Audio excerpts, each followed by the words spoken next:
feel low, you can still go. Even when you feel slow, you can still go. Even when there's no hope, you can still go. I never answer to no, man, I still go. Go, go, go, go, go, go, go, go. Well, good morning, everyone. Or at least good morning for me. I don't know how good it is yet, because I wake up and I find we have a whole new set of cards that are the part of the 30th Anniversary Countdown kit. So I'm Brian Giles from Brian Giles MTG, and we're excuse me, and we're gonna get into these cards right now. So I'm gonna zoom these in a bit.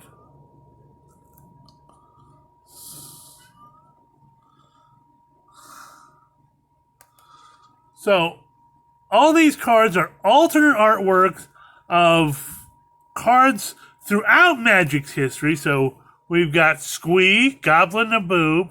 I actually like that one. It gives a kind of a better look at how Squee is. So that's Squee. Next up we have Smokestack, a really fun card to use, especially if you're playing, a creature sacrifice deck. We've got Trade Wind Rider.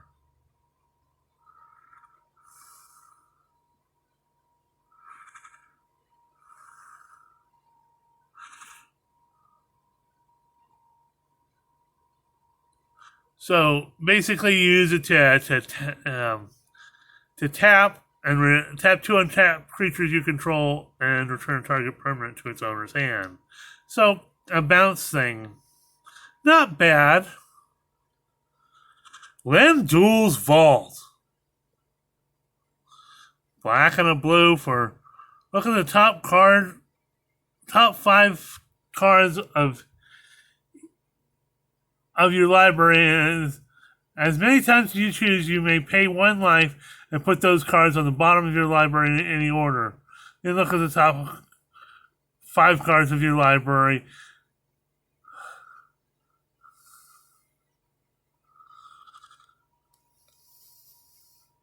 Then shuffle and put the last cards you looked at this way on the top in any order. Hoo-ha. Here's a card that... This is one of the ones that they had actually spoiled in the video from last month, and that's Necropotence. And this is a crazy card for 3 black. Skip your draw step. Whenever you discard a card, exile that card from your graveyard. Pay 1 life, exile the top card of your library face down. Put that card in your hand at the beginning of your next end step. That's just a crazy card. And of course, the classic Mishra's Factory. And it becomes a 2/2, pay 1 and it becomes a 2/2 assembly worker artifact creature. Until end of turn, it's still a land. Tap it, target assembly worker creature gets +1/+1 till end of turn. Well, we know that the Brothers War is, if you've seen my Brothers War video, my last Brothers War video about the Mark Rosewater spoiler, that the assembly workers are gonna be a thing. Next up is Sheevan Dragon. I actually like this artwork. It's kind of a full art take almost on the original Sheevan Dragon artwork, big claws and everything. So I like that. So, it's 2 red and 4 for a dragon with flying. It's 5/5, and you pay 1 red, and it gets what we used to call fire breathing. Back in the day, it's +1/+0 till end of turn. course, we have Nashi Moon Sage Scion. This is not a bad. I like this kind of alternate artwork because it takes, the art that you found in Kamigawa, and kind of an alternate take on that art. I would have liked to have seen that as maybe an alternate art thing. I'd love to see that in foil. This would be these things in foil would be absolutely nasty. But this is like secret layer stuff, which I normally don't cover. And this is gonna be like $160 for the set of these cards. Elite Spellbinder, super useful card. I've played this thing so much.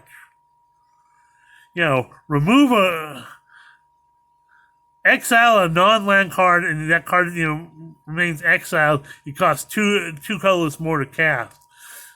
That just messes with your hand. And then it's another card they spoiled was Shark Typhoon in the VHS art format. So we've seen this card before. Now we have Emery, Lurker of the Loch, which is a creepier version of the one we find in Eldraine, but that's a creepy version. Then we have Arclight Phoenix.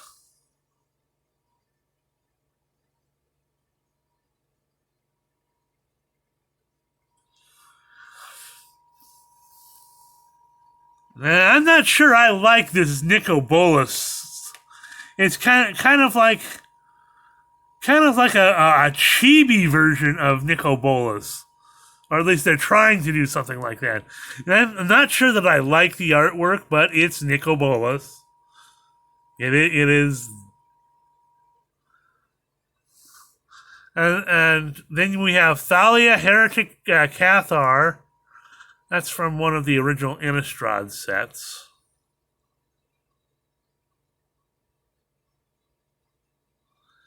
Basically, your creatures and non-basic lands come into play tapped. Dragon Lord Ojutai. I think that's from one of the Dragons of Karkir set, if I'm not mistaken. You can rebuke me in the comments if you want. One of the more powerful of the Dragon Lords, and sought after because it's 1.1 blue, 3 colorless for a 5/4 legendary Elder Dragon. Dragon Lord Ojutai has hexproof as long as it's untapped. Whenever Dragon Lord Ojutai deals combat damage to a player, look at the top 3 cards of your library, put one of them into your hand and the rest on the bottom of your library, in any order. So, yeah, that's like...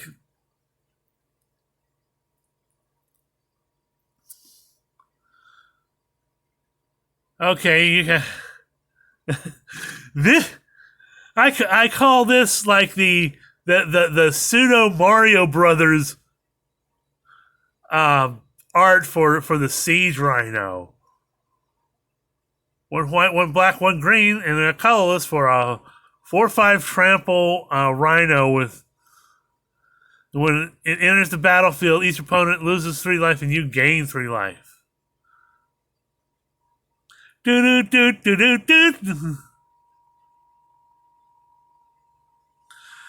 Next up, we have Elspeth Summons Champion in a retro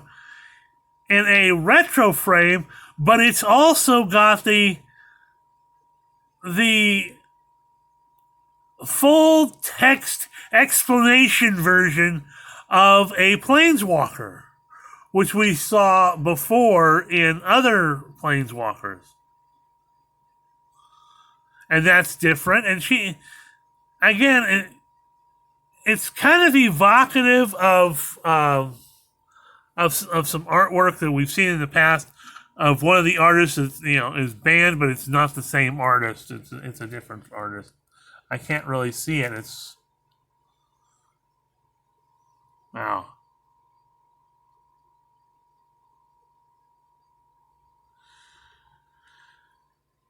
Because it's not a clear image, I can't really see the artist for that. But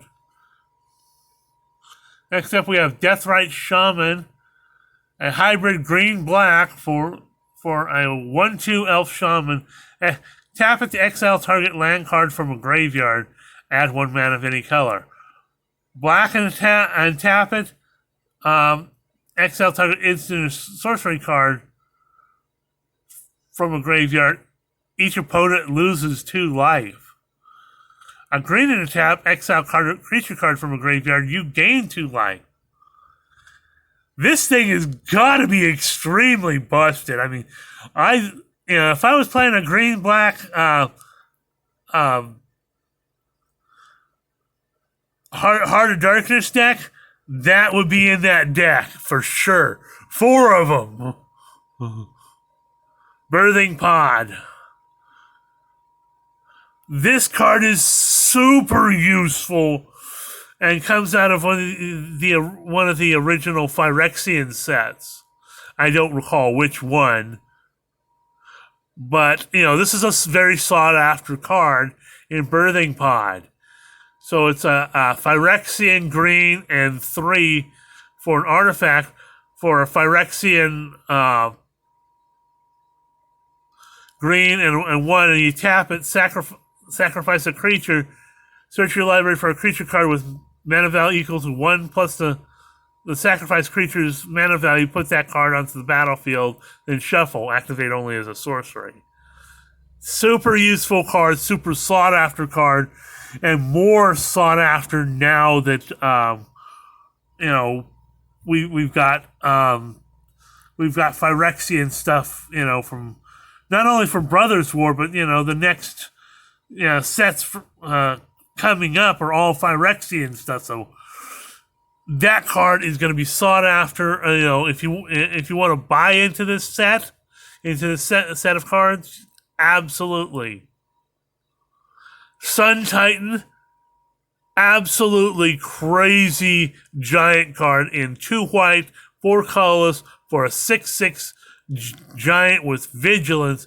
Whenever Sun Titan enters the battlefield or attacks, you may return target permanent card with mana value 3 or less from your graveyard to the battlefield. So if you're playing white weenies, this is your big stompy. This is your big creature for that deck.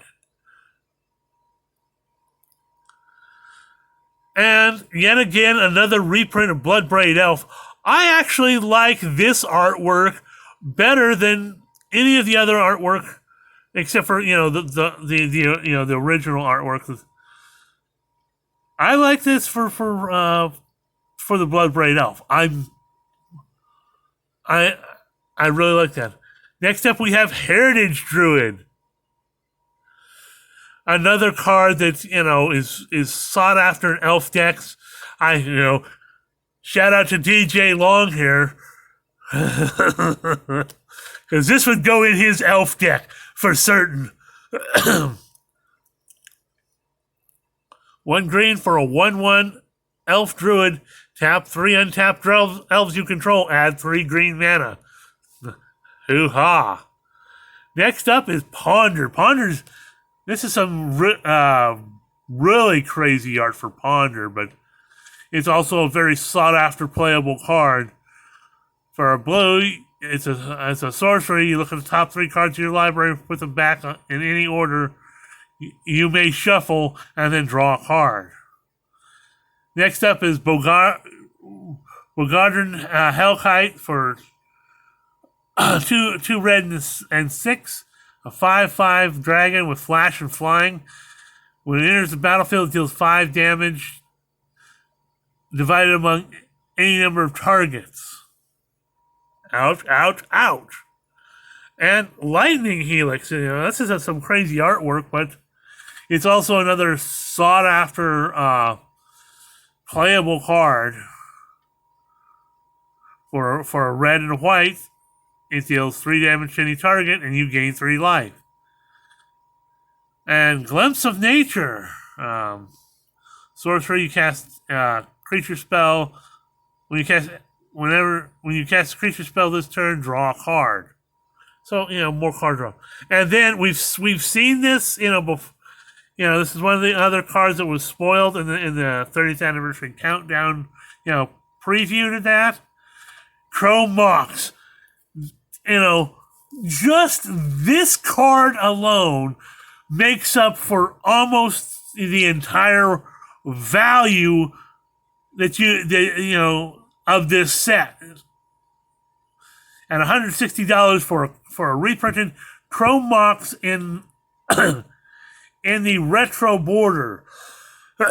So, the cards that they're putting in here, actually, between this and the cards they've already spoiled, like Necropotence and the Shark Typhoon, it's almost worth it just to buy these cards because you're getting the value. And with some of these other cards that they're putting in here, like Genesis.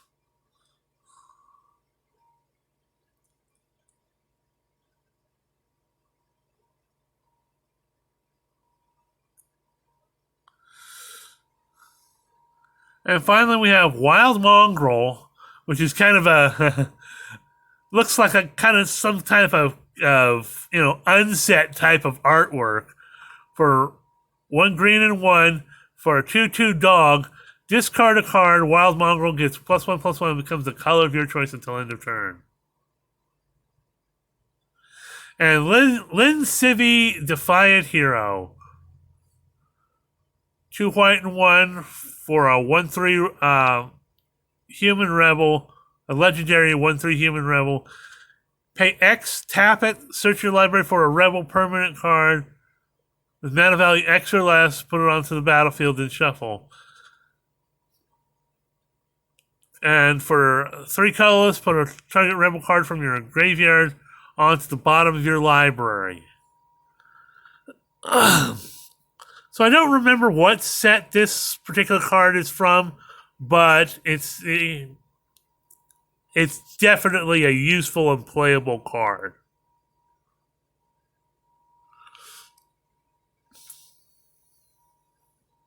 So it says here that the release date is November 14th, 2022.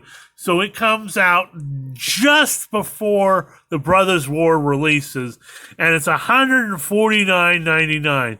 And looking at all the cards that come in this set, there is value there. There is straight up value there. So I don't know if I'd really recommend it because of the artwork. It's you've got to make your own choices. It's not it's not the fear of missing out FOMO era anymore. You've got to make choices on what you want to get. But for those people that are looking for these cards, there's value in there. If you're looking to get these cards and you don't mind the artwork, I'd say buy into this. That's just my personal recommendation. So we're going to end the video here. Thank you all for watching, and we will see you on the next video.